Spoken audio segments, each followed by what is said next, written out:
In the golden age of television, few shows sparked as much conversation or left as lasting an impression as All in the Family. It didn't just make us laugh, it challenged us. It rattled dinner tables and rewrote the rules of what sitcoms could be. But behind the unforgettable performances and groundbreaking moments was a cast of immensely talented actors, many of whom are no longer with us. Their stories are filled with triumph, heartbreak, and the kind of real-life drama that no script could capture. Today, we remember 34 beloved cast members from All in the Family who left this world and honor the powerful legacies they left behind. Carroll O'Connor as Archie Bunker. When All in the Family premiered in 1971, Carroll O'Connor brought to life Archie Bunker, gruff, bigoted, yet deeply human. Through O'Connor's nuanced performance, Archie became more than a stereotype. He was a mirror of a divided America. Behind the offensive remarks was a man grappling clumsily with a changing world. Born in Manhattan in 1924, O'Connor originally studied Irish history and literature before turning to acting. His rise to fame was slow, but All in the Family changed that overnight. He won 4 Emmys for a role that could have been one note, but instead revealed vulnerability behind the bluster. Off-screen, O'Connor faced profound heartbreak. In 1995, he lost his only son, Hugh, to drug addiction, a tragedy that turned him into a passionate advocate for drug policy reform. He pushed for legal changes in his son's name, using his grief as fuel for meaningful activism. Even in sorrow, he kept working, writing under the name Matt Harris and starring in the Heat of the Night. He also explored music, recording heartfelt holiday tracks with country artists. O'Connor died in 2001 at age 76 from complications related to diabetes.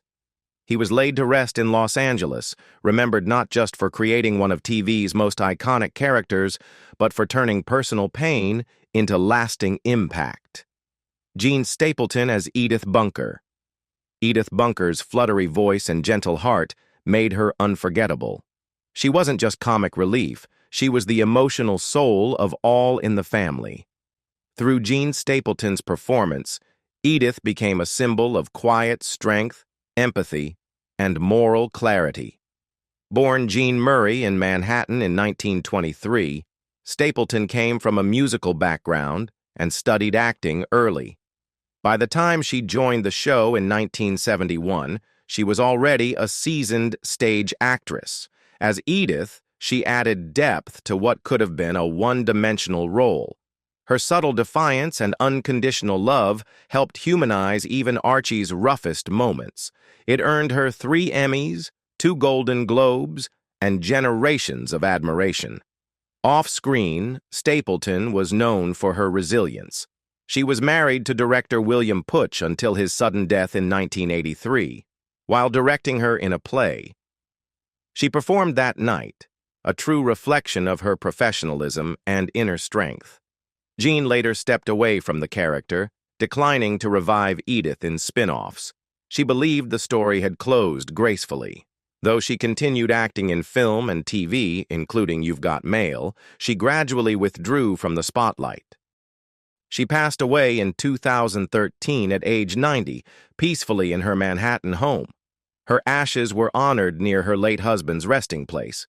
Through Edith Bunker, Jean Stapleton gave television one of its most beloved and quietly powerful women, Isabel Sanford as Louise Jefferson. As Louise "Wheezy" Jefferson, Isabel Sanford brought grace, intelligence, and quiet strength to the screen.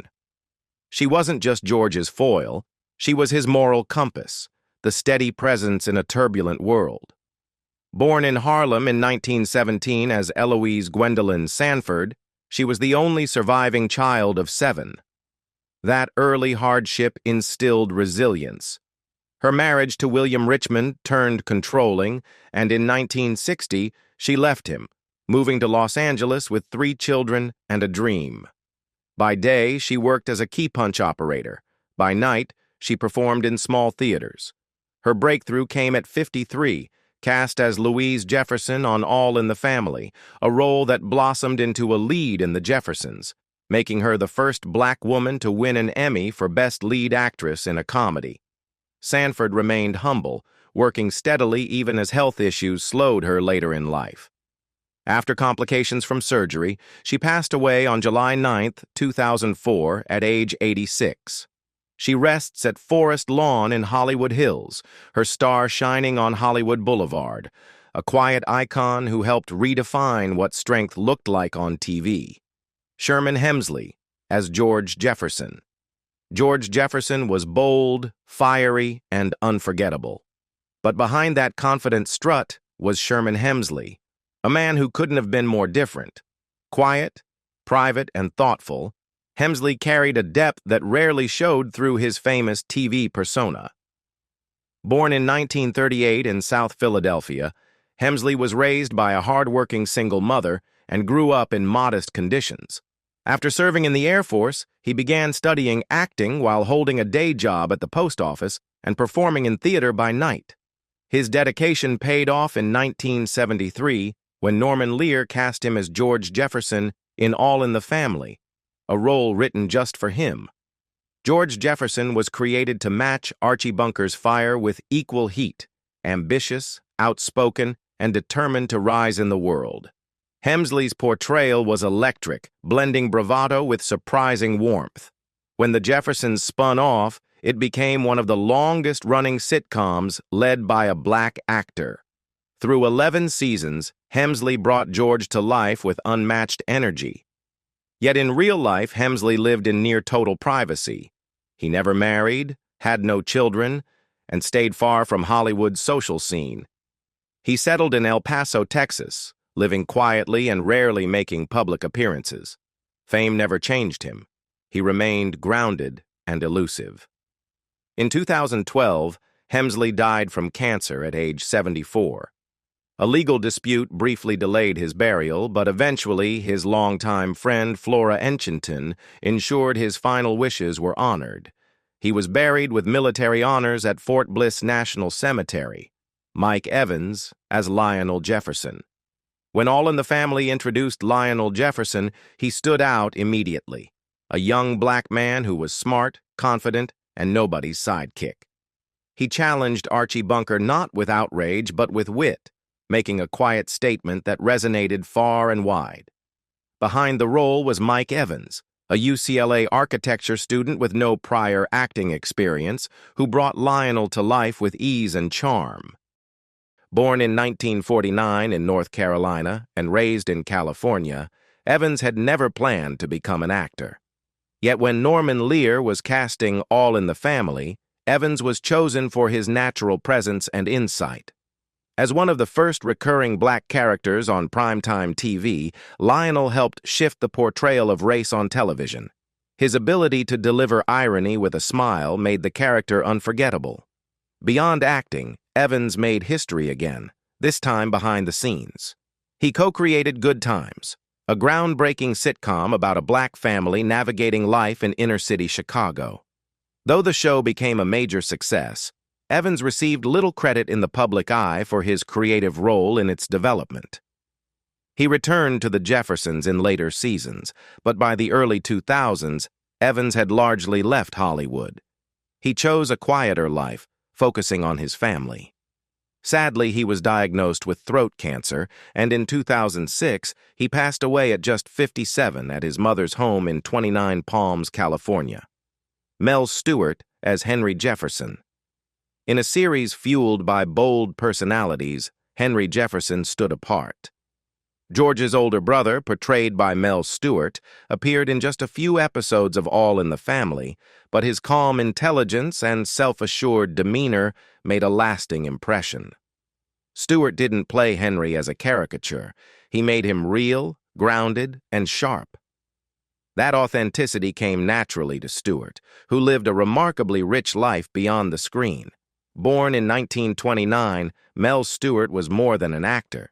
He held a political science degree, was a martial artist, a jazz poet, a theater director, and a professor. He mentored rising talents like Danny Glover and believed deeply in the transformative power of the arts. By the time he joined the cast in 1971 at age 42, he was already a respected figure in the creative community. Henry Jefferson may have been written out to make room for George's more confrontational energy, but Stewart's portrayal gave early viewers a glimpse of black masculinity that was intellectual, composed, and proud. It was a portrayal that quietly challenged stereotypes at a time when television still struggled with meaningful representation. Outside of All in the Family, Stewart remained active in the arts and education. He taught at San Francisco State University, brought Langston Hughes's poetry to life as a narrator, and continued pushing for more honest portrayals of black life. Yet Hollywood often failed to fully embrace his depth, preferring loudness over subtlety. In his later years, Stewart battled Alzheimer's disease, a slow, painful fade for a man once known for his clarity and conviction. He died in 2002 at age 72, leaving behind a wife, a daughter, and a legacy of integrity in a business that rarely rewards it. B. Arthur as Maude Findlay.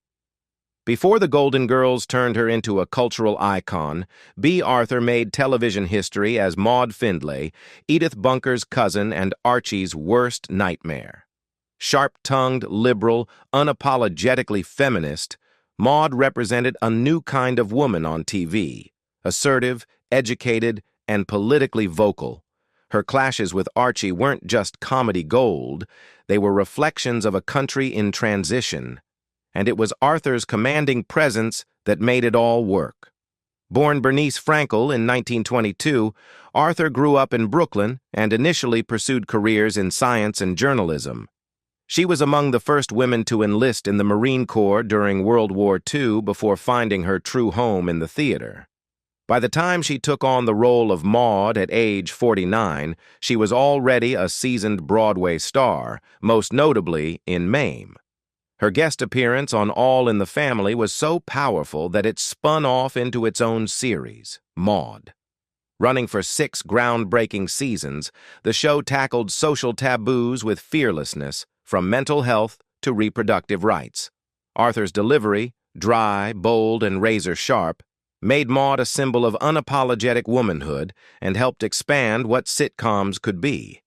In her private life, Arthur was equally compelling. She was married twice, adopted 2 sons, and largely stayed out of the limelight. A rare blood-clotting disorder during her youth forced her into boarding care, a struggle she seldom discussed publicly, but which shaped her resilience. Though typecast in comedic roles, Arthur always longed for deeper, dramatic recognition. She worked steadily into her 70s and remained beloved by both fans and peers. When she passed away in 2009 due to lung cancer at the age of 86, the Broadway community dimmed its lights in her honor. As per her wishes, her ashes were scattered at sea, one final act of quiet independence. Betty Garrett as Irene Lorenzo. She could fix a sink, outwit Archie Bunker, and operate a forklift, all with quiet confidence. Irene Lorenzo, the Bunker's feminist neighbor, was a character ahead of her time. Played with grace and resolve by Betty Garrett, Irene didn't demand respect. She simply earned it. And for Garrett, the role marked a powerful comeback. Born in 1919 in Missouri, Garrett began in musical theater and starred in 1940s MGM classics like On the Town. But her rising Hollywood career came to a halt during the Red Scare. Her husband, Larry Parks, was forced to testify before the House Un-American Activities Committee, and Garrett was blacklisted by association. The studios turned their backs, and her screen roles vanished. Garrett spent years doing regional theater and raising their 2 sons. Then, in 1973, at age 54, All in the Family offered her a second chance. As Irene Lorenzo, she brought sincerity and subtle humor to every scene, especially in her clashes with Archie. Her dynamic with Vincent Gardenia, as husband Frank, was beloved by fans, and she won a Golden Globe in 1974. Even after Larry's sudden death in 1975, Garrett remained resilient. She later starred in Laverne and Shirley as Edna Babish and began teaching, always generous with younger performers. She passed away in 2011 at 91 due to an aortic aneurysm. Her ashes were kept by family, and her estate was left to her sons. Betty Garrett never let the blacklist define her. Irene Lorenzo wasn't just a role, it was a reflection of Garrett herself, quietly strong, quietly revolutionary. Vincent Gardenia as Frank Lorenzo. In a world of fiery opinions and loud voices, Frank Lorenzo brought something softer, humor, kindness, and quiet complexity. Played by Vincent Gardenia, Frank was the Italian neighbor who could cook pasta from scratch, quote Plato, and still challenge Archie Bunker over a beer. He wasn't a lead, but every scene he appeared in shimmered with warmth. Born Vincenzo Scognamiglio in Naples in 1920, Gardenia grew up in Brooklyn, where his father ran an Italian-language theater. He began performing as a child and eventually became a Tony-winning stage actor. When All in the Family came calling, he was already respected in theater circles for his depth and versatility. As Frank, Gardenia delivered more than comic relief. His marriage to Irene, Betty Garrett, felt genuine, full of affection, equality, and quiet humor. In contrast to Archie's bluster, Frank represented progressive masculinity without preaching.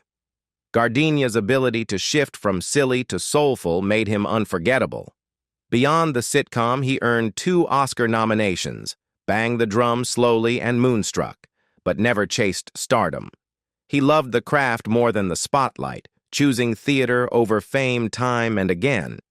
In 1992, while performing in Breaking Legs in Philadelphia, Gardenia passed away suddenly in his hotel room, just hours after a successful show.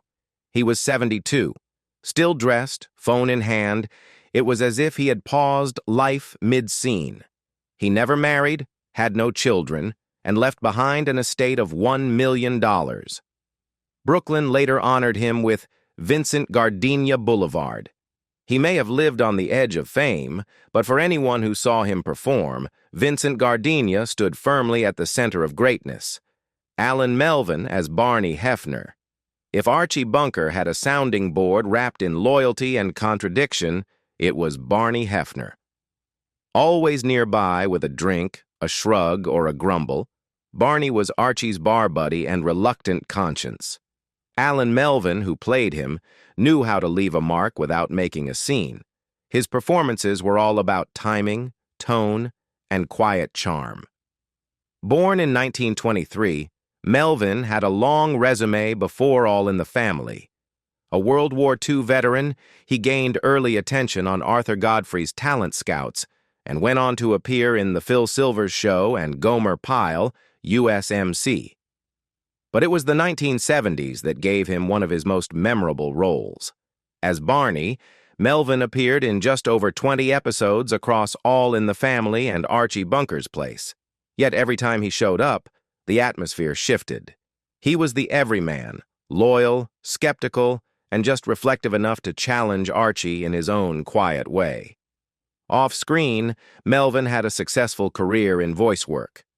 He was the voice behind animated classics like Bluto, Popeye, Magilla Gorilla, and Drooper from the Banana Splits. His gravelly tone became a staple of Saturday morning cartoons, heard by millions of kids who never saw his face. Melvin kept a low profile in his final years, even during his cancer battle. He passed away in 2008 at age 84, leaving behind a modest estate and a 5-decade marriage to his wife Amalia. He was buried at Westwood Memorial Park in Los Angeles. Alan Melvin never chased the spotlight, but he always showed up ready. As Barney Hefner, he gave All in the Family a dose of honesty, humor, and the kind of friendship that holds up, even in reruns. Jason Wingreen as Harry Snowden. Behind the bar at Archie's Place stood Harry Snowden, a man of few words but endless patience. Played by Jason Wingreen, Harry wasn't flashy or loud, but he radiated quiet strength and calm wisdom. With subtle gestures and knowing glances, Wingreen made Harry feel less like a character and more like someone you'd run into at your neighborhood bar.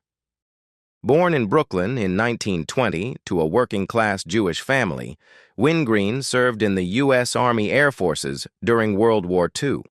After the war, he used the GI Bill to study acting at Brooklyn College, eventually building a long and steady career in theater, TV, and film. By the time he joined All in the Family in 1976, Wingreen was in his mid-50s. As Harry, the bartender who later co-owned Archie's place, he played the quiet counterpoint to the chaos around him. He didn't argue or grandstand, he simply showed up, did his job, and listened. He reprised the role on Archie Bunker's Place, appearing in over 100 episodes. Wingreen's career stretched well beyond sitcoms. He made appearances on The Twilight Zone, Star Trek, Seinfeld, and, in a lesser-known twist, voiced Boba Fett in The Empire Strikes Back. Though uncredited at the time, this contribution became a cult trivia favorite among Star Wars fans. In 1996, he retired to care for his wife, Gloria.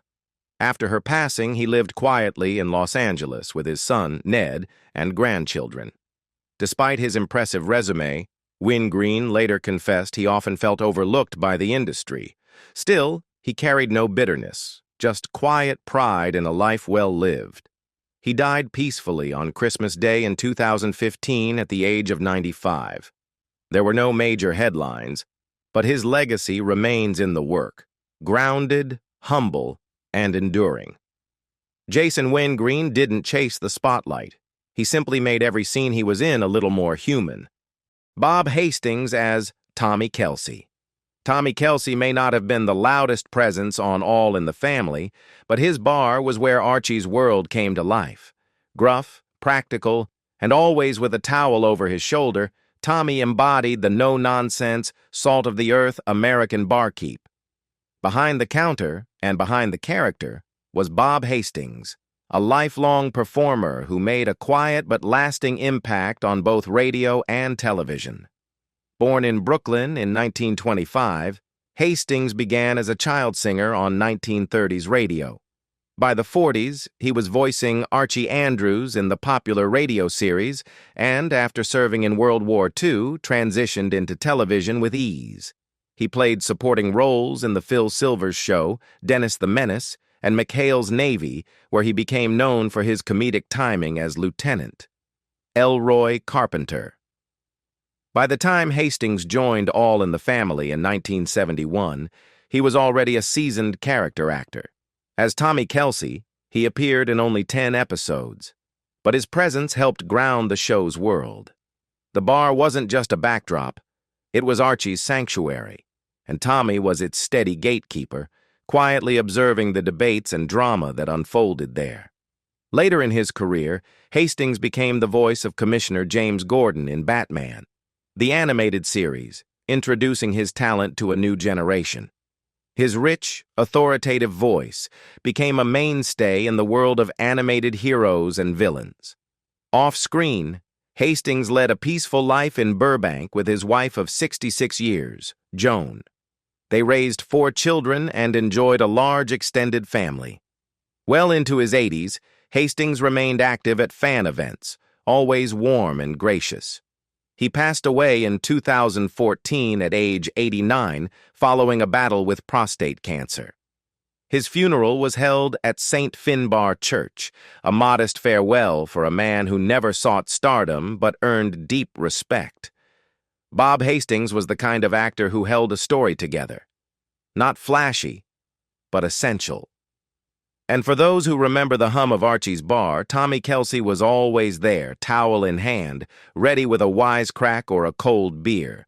Billy Haylop as Bert Munson. Long before he played the gruff but dependable taxi driver Bert Munson on All in the Family, Billy Haylop had already lived through the roller coaster of early stardom and its aftermath. As the street-smart leader of the Dead-End Kids, Haylop shot to fame in the 1930s, starring alongside legends like Humphrey Bogart and James Cagney. But that fame came too young and didn't last. Born in 1920 in New York City, Halop became a household name as a teen.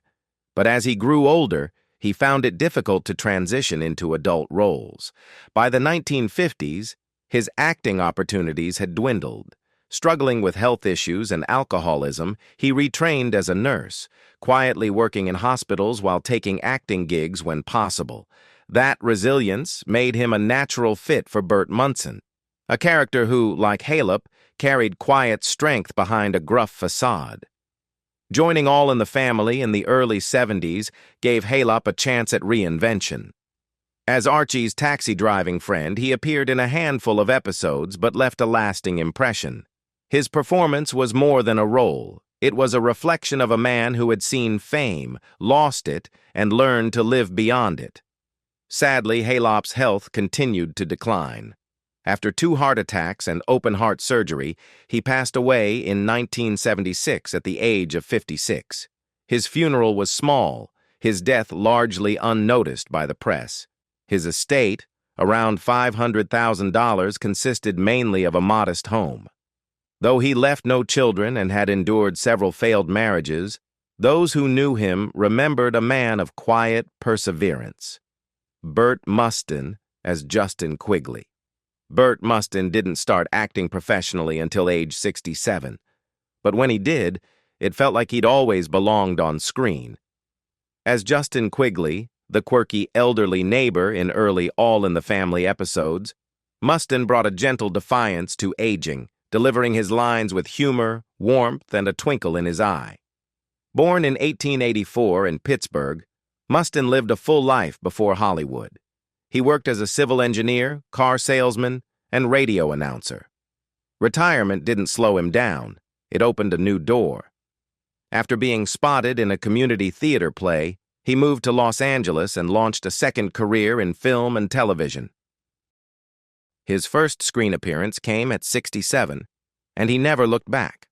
Over the next 25 years, he accumulated more than 150 roles, always the lovable old man with a story to tell. His turn as Justin Quigley fit him perfectly. A man with decades behind him, still full of spirit and sharp wit. Audiences loved him not just for laughs, but for what he symbolized. That purpose doesn't fade with age. He kept acting well into his 90s, popping up in Leave It to Beaver, The Twilight Zone, and Dragnet with the same unmistakable energy. Mustin passed away peacefully in 1977, just shy of his 93rd birthday. He left behind no children, only a modest home in Glendale and a lifetime of stories. He was buried next to his beloved wife. Quietly, steadily, Burt Mustin reminded us that it's never too late to shine. Gloria Leroy as Mildred Boom Boom Turner. With her sultry voice, flirtatious smile, and striking presence, Mildred Boom Boom Turner could turn heads just by walking into a room. Gloria Leroy's portrayal of the vivacious barmaid in All in the Family brought a splash of cheeky glamour to a show rooted in blue-collar realism. But behind the playful nickname was a performer who spent her life typecast as a bombshell, while quietly yearning to be taken seriously. Born in 1925 into a showbiz family, her father a vaudeville performer, her mother a dancer, Gloria debuted on Broadway at 17 and thrived in musical comedies. Yet in post-war Hollywood, her roles often emphasized looks over depth. Still, she carved out a niche, using sharp comedic timing and self-awareness to make those parts shine. Her stint as Boom Boom Turner, though brief, just 5 episodes between 1972 and 1977, left an impression. The character was comic relief, but Leroy played her with a knowing warmth that hinted at something deeper. She knew exactly what the role demanded and delivered it with charm and control. Throughout the 70s and 80s, she appeared in Three's Company, Married with Children, and countless sitcoms, always the glamorous, knowing woman. Even later roles in Shameless and Desperate Housewives leaned on that same archetype. Yet she never stopped working, showing quiet resilience in an industry that rarely allowed her to grow. In private, Leroy lived modestly in Los Angeles. Twice divorced, without children, she once described her life as a string of missed opportunities, not in bitterness but gentle reflection. She passed away peacefully in 2018 at age 92. Her funeral was quiet, but her impact endured. Sorrel Book as Joseph Sanders. Long before he donned the white suit of Boss Hogg on the Dukes of Hazzard, Sorrel Book made a quiet but memorable impression as Joseph Sanders on All in the Family. Appearing in just one 1972 episode, he portrayed the calm, rational personnel manager at Archie Bunker's workplace, a man of patience navigating Archie's outlandish complaints. Though brief, the role showcased Book's gift for subtle, intelligent performance. Born in Buffalo in 1930, Book was an academic at heart. He graduated from Columbia at 19, earned a master's at Yale, and served in military counterintelligence during the Korean War. Fluent in over a dozen languages, he was a world apart from the buffoonish characters he would later play. But Book was a shapeshifter, equally at home as a scholar, soldier, or comic relief. While All in the Family gave a glimpse of his dramatic side, Book found lasting fame as the cartoonish Boss Hogg. The role brought laughs and typecasting. Behind the scenes, however, he was a deeply thoughtful man, more interested in books and politics than fame. His personal life was marked by solitude. After divorcing Miranda Knickerbocker, daughter of journalist Hubert Renfro Knickerbocker, he lived quietly in California, spending his time gardening and reading. Friends described him as gentle, private, and introspective. Sorrel Book died in 1994 at age 64 after battling colorectal cancer. He was buried at Hillside Memorial Park in Los Angeles. Though much of his $1 million estate went to medical costs, his legacy remains as a reminder of how even brief performances can leave lasting impact, especially when delivered by an actor as quietly brilliant as Sorrel Book. Danny Dayton as Hank Pivnick. Every bar has that one guy with a sarcastic story and a worn-out grin. In Archie Bunker's world, it was Hank Pivnick. Blue collar, a bit jaded but deeply familiar. Danny Dayton brought him to life with a quiet realism rooted in experience. Born Daniel David Siegel in 1923, Dayton launched his acting career after World War II, studying at the American Academy of Dramatic Arts. Over the next few decades, he built a solid resume in front of and behind the camera, becoming a steady presence on television. Joining All in the Family in 1976, Dayton played Hank across several episodes. The character didn't dominate scenes, but he grounded them. Hank was the kind of guy who found peace in routine, loyalty, and a cold drink, ordinary yet indispensable. Off-screen, Dayton's life was more complicated. He was twice divorced and struggled with emotional distance from his children. In 1960, he was involved in a tragic car accident that deeply affected him, contributing to years of depression. He passed away in 1999 at age 75 from emphysema. His funeral was held at Cedars-Sinai in Los Angeles. His $1 million estate included a modest home and a lifetime of Hollywood memorabilia. Though Hank Pivnick was never the star, Danny Dayton ensured he was unforgettable. Scott Brady as Joe Foley. Scott Brady stepped into All in the Family as Joe Foley, a gruff old friend of Archie's whose tough exterior masked a deeper complexity. Though he appeared in just a few episodes, Brady brought a weight that reflected his real-life ups and downs in Hollywood. Born Gerard Kenneth Tierney in 1924, Brady came from a family of actors. He found fame in the 1950s starring in westerns and film noirs, often cast as the rugged, dependable tough guy. But off-screen, he struggled with alcohol, gambling, and legal battles, including a betting scandal and a major lawsuit that dented his career. By the time he played Joe Foley, a conservative, proud man wary of change, Brady wasn't acting so much as channeling himself. The role felt authentic because it was.